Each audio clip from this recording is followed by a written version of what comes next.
Hola a todos, mi nombre es Fátima Guillén y el día de hoy vamos a ver cómo consumen los hogares desde el modelo SIM. Vamos a tener una comparación entre el modelo convencional y el modelo post-keynesiano que sería de Kotlin. Esos serían los puntos a tratar el día de hoy. Vamos a ver un poco de cuál es el problema del consumo autónomo, las comparaciones entre el modelo convencional y el modelo de Kotlin, hasta llegar a el estado estacionario y el debate académico de 5 temas clave. Ahora sí, tenemos el problema del consumo autónomo. ¿Qué mueve el gasto de los hogares cuando su ingreso es cero? Entonces, tenemos acá el enfoque convencional y el enfoque keynesiano. Vemos dos fórmulas de consumo. En la convencional vemos una C.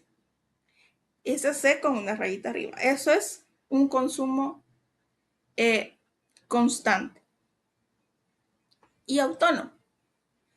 ¿Y qué pasa acá? Eh, el enfoque convencional asume de que los hogares van a consumir lo mismo siempre y que esto no va a variar. En cambio, vemos que en el enfoque keynesiano se cambia esta variable y vamos a tener que se reemplaza por la riqueza acumulada y la proporción a esta riqueza, ¿verdad? Entonces, ¿qué pasa acá? Vemos que el enfoque keynesiano, el enfoque que nos plantea Godley, nos dice que pues el pasado se importa y que lo que las familias ahorren va a influir en el consumo. No va a quedar estático algo y que va a ser permanente, sino que va a variar, va a cambiar. Ahora, vamos a tener una base del análisis cuantitativo y son estas variables las que vamos a manejar con estos valores permanentemente durante toda la presentación. Vamos a tener un gasto de 20, una tasa impositiva del 0.2, una proporción a consumir del ingreso disponible del 0.6 y una proporción a consumir de la riqueza acumulada de 0.4. Ahora sí, lo que predice el modelo convencional. Vamos a tener con todos esos datos un PIB de equilibrio de 38.46 con un multiplicador de 1.92 y esto nos va a dar un déficit permanente de 12.31. Entonces, ¿qué nos dice esto? De que por cada dólar que se gaste de los 20 que teníamos, vamos a tener un beneficio de 1.92. Entonces, si calculamos todo esto, si tenemos el PIB, el ingreso y los impuestos permanentes de 7.69, vamos a tener un déficit de 12.31. ¿Por qué? Porque de 20 que se gastaron, lo único que vamos a recuperar sería 7.69, lo que nos va a dar un déficit de 12.31. Pero ¿qué pasa con esto? Esto en el enfoque convencional nos dice que ahí termina. Entonces nos lleva a una deuda pública permanente, infinita, donde el déficit solo va a crecer y crecer y crecer por cada periodo de 12.31 y vamos a sumar y a sumar esta deuda. Entonces, Corley esto lo llama absurdo. Dice que eso no va a pasar así. Entonces, ¿qué pasa? Venimos del periodo 2 y hasta este punto vamos a ver una coincidencia o en lo que los dos modelos coinciden es no hay riqueza previa. En este punto acá no tenemos riqueza previa para ambos. Entonces vamos a tener pues un déficit de 12.31 aproximadamente. Pero, ¿qué vemos acá? ¿Cuál es la diferencia que vemos acá? Vemos de que la diferencia acá es de que Kotley plantea de que el déficit que se tiene en el gobierno por el gasto es en realidad el ahorro de las familias. ¿Por qué? Porque él dice que el dinero no se queda ahí y desaparece, sino que pasa a alguien más. Entonces ese déficit que el gobierno tiene va a ser el ahorro de los hogares. Entonces ya lo vemos desde esa otra perspectiva, que ese ahorro lo que va a hacer es que los hogares consuman más. Entonces ya vamos a calcular aquí la riqueza acumulada. Como no teníamos riqueza previa, un ahorro previo, va a quedar en 12.30, 12.31, si lo aproximamos, ¿verdad? Acá podemos ver también, pueden observar, en los cálculos previos también en el periodo 1, que también coinciden, ¿verdad?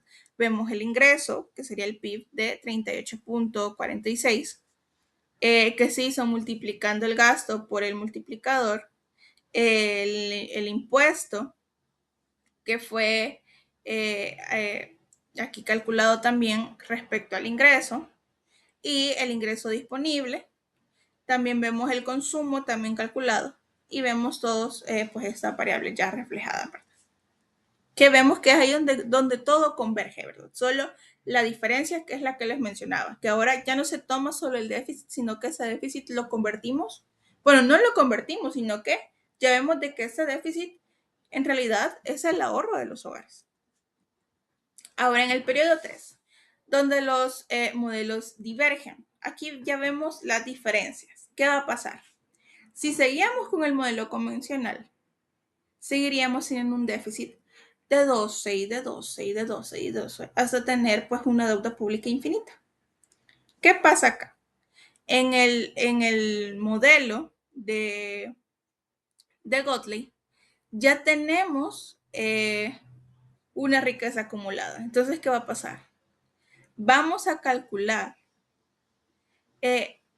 cuál va a ser la inyección respecto a esta riqueza acumulada. Y vamos a multiplicar la propensión a consumir de la riqueza acumulada por la riqueza acumulada y nos va a dar un 4.92. Este va a ser el consumo autónomo de la riqueza y lo vamos a sumar al gasto. Entonces, ya no vamos a tener un gasto de 20, sino que vamos a tener un gasto de 24.92. Y volvemos a hacer los cálculos, ¿verdad? Y vamos a tener ya un PIB, un ingreso de 47.92. Vemos un incremento al del periodo 2. Vamos a ver también un incremento en los impuestos, porque pues, nos incrementa el gasto, ¿verdad? Entonces, vemos que la tasa impositiva se mantiene, no hay cambios. Lo que vamos viendo que varía es pues esta variable de ahorro, ¿verdad? Vemos un incremento en el ingreso disponible, un incremento en el consumo, que es lo que nos tiene aquí, ¿verdad? Este incremento en el consumo. Y vemos de que se tiene un ahorro. Se toma el ingreso disponible menos el consumo y vamos a tener un ahorro de 10. Ahora aquí viene algo importante, la riqueza acumulada. Vamos a tomar la pasada y la vamos a sumar con la de este periodo. Entonces vamos a ver una riqueza acumulada de 22.72. Entonces, ¿qué pasa? Este ahorro de 10.41, recordemos de que también es el déficit del gobierno. Entonces, ¿qué pasó aquí? Vemos que como incrementa el consumo por este ahorro que ya se tenía previamente, vemos una disminución en ese déficit, que pasábamos de 12.31 a 10.41. Vemos que baja, mientras que también sube el ingreso. Ahora vamos a ver la trayectoria hacia el estado estacionario. El estado estacionario pues es este final hasta donde vamos a llegar respecto a los ingresos que vamos a tener, es decir, hasta ahí vamos a llegar. Y es el límite que nos presenta Gottlieb. Entonces, si nos enfocamos en el ingreso, vamos viendo de que tenemos ingreso de un aumento en el periodo 2, periodo 3, periodo 4, periodo 5, hasta llegar al 100. Solo que, ¿qué pasa? A medida que nos vamos acercando más al periodo estacionario, vamos viendo que la cantidad que va aumentando es más pequeña. Es decir, entre más nos acerquemos, menos vamos a incrementar, pero vamos a seguir incrementando. Solo que vamos a tener un límite hasta que sigamos este incremento. Ahora, el estado estacionario, el punto en el que converge el sistema cuando el gasto es permanente y constante, que es lo que veníamos asumiendo desde el inicio, un gasto de 20 y una tasa impositiva del, pues, el 20%. Entonces, si dividimos esto, vamos a tener el ingreso estacionario, el PIB estacionario, que sería de 100, que es decir, que hasta ahí vamos a llegar. Pero ¿qué pasa? Aquí vemos una clara diferencia. Aquí no vamos a tener influencia ni de ningún de ninguna propensión a consumir. Pero para llegar a este estado estacionario tenemos que tener dos condiciones. Una, que el gasto sea igual a los impuestos y que el consumo sea igual al ingreso disponible. Esas son las dos condiciones que se deben de cumplir. Ahora, los 5 temas claves de debate. Esto es básicamente una comparación. ¿Qué es el consumo autónomo? En el caso de Godley, vemos de que pues el pasado se importa. En cambio, en el convencional, pues todo va a ser constante y no va a depender de nada. ¿Qué pasa con el déficit a largo plazo? Pues en el convencional, pues es permanente y acumulativo, hasta llegar a una deuda infinita. En cambio, Gottlieb se autolimita y converge a cero esto. Ahora, ¿qué determina el PIB a largo plazo?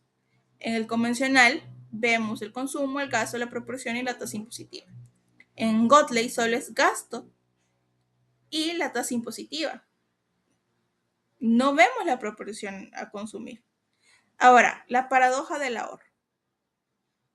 El convencional opera en corto plazo, un multiplicador que cae.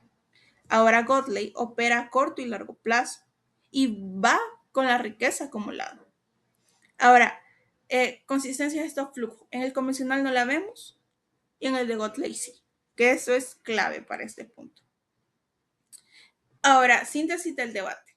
Aquí vemos como un pequeño resumen de los que le venía mencionando anteriormente. Cómo está el consumo autónomo respecto al convencional y el modelo de Gottlieb, el déficit a largo plazo y estas variables. Vamos viendo pues estos cambios, ¿verdad? Estas diferencias que se presentan acá. Ahora, más allá del modelo SIM, aplicaciones y extensiones. Acá les muestro aplicaciones en las que se pueden presentar este modelo, en las que se pueden dar, o extensiones que se pueden poner. Por ejemplo, vemos con buenos intereses, cómo se puede aplicar en Latinoamérica, que pues como dice acá, en economías con mercados financieros poco profundos, la riqueza acumulada pues puede capturarse con debates de depósitos bancarios. El efecto riqueza inmobiliaria es especialmente relevante en países urbanizados. Entonces, estos son puntos que nos pueden ayudar bastante en la aplicación de este modelo. ¿Y cómo lo vamos a ver con sus extensiones, verdad? Ahora, debilidades de cada enfoque. Como sabemos, ningún enfoque es perfecto, pero cada modelo pues reconoce sus limitantes. Entonces, ¿qué pasa? En el convencional vamos a ver que pues solo son flujos, no se ve un stock. El déficit va a ser permanente y va a ser insostenible. Vamos a tener un consumo constante que en realidad no es así. En cambio, en el modelo de Goldel vamos a tener que es un modelo muy simple. Solo es efectivo, sin bancos, no interviene nada.